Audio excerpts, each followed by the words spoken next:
I have to tell you something. The way I work, I always ship things ahead, but I keep crocheting until the day that I go to the site. I bring extra bags. So it's a ritual. I have to bring my bags with the rolling feet and the handles, and then I pack extra bags on top of them. And I'm like a stuffed animal filled with extra materials, and has to go wherever I go to install. It's fun being back in Boston because it's where it all began. My mother taught me how to crochet when I was like 7. And then, of course, there was like a 30-year gap because you wouldn't have caught me dead crocheting. And then I began to do it at a time when I was being called a conceptual artist, which made sense, but that title was being linked to the aesthetics and the materials that I was using: electricity, light, shadow, wall drawing. And so I began to crochet to say, so I'm crocheting now, is that conceptual art? And often the answer, I think, was silently no.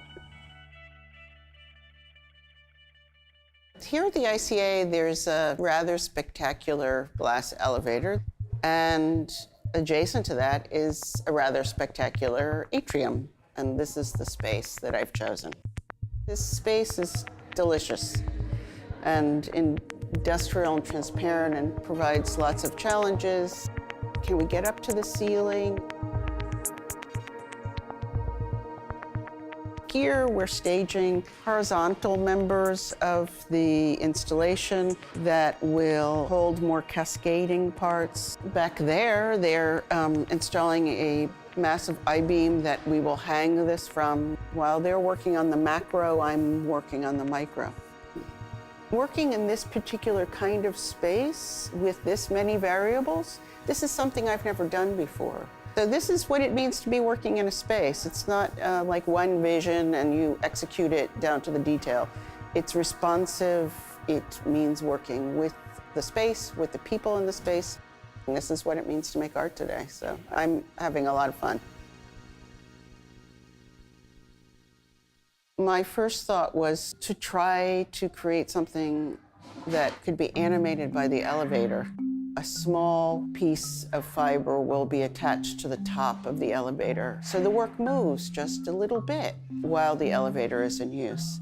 And I like this kind of embodiment in this big glass steel structure, and it's a kind of moving painterly gesture. This is something I've never done before. For years, I would make monotone of materials with different colors, like only shoelaces, only nautical toe line, only one thing. But now I'm working more and more with the materials as signifiers of who I like to shop with. This stuff is from Soul Choice. So this is shoelace material. And then this is a ribbon yarn that I love that I get from England. This is my favorite fun fur from Lion Brand, and this is from Army Outfitters, Paracord. I feel like a relationship with this couple of vendors that I feel like are my friends now. This small business operation is a huge part of what I love about making this work. I never really set out to consider myself a fiber artist. I'm a sculptor who used things that my mother taught me how to do. But I knew that this elevation of women's work, and fiber in particular, was part of my feminist heritage. There was a time when if you said art and craft, people would get worried about which side of the aisle you were working on.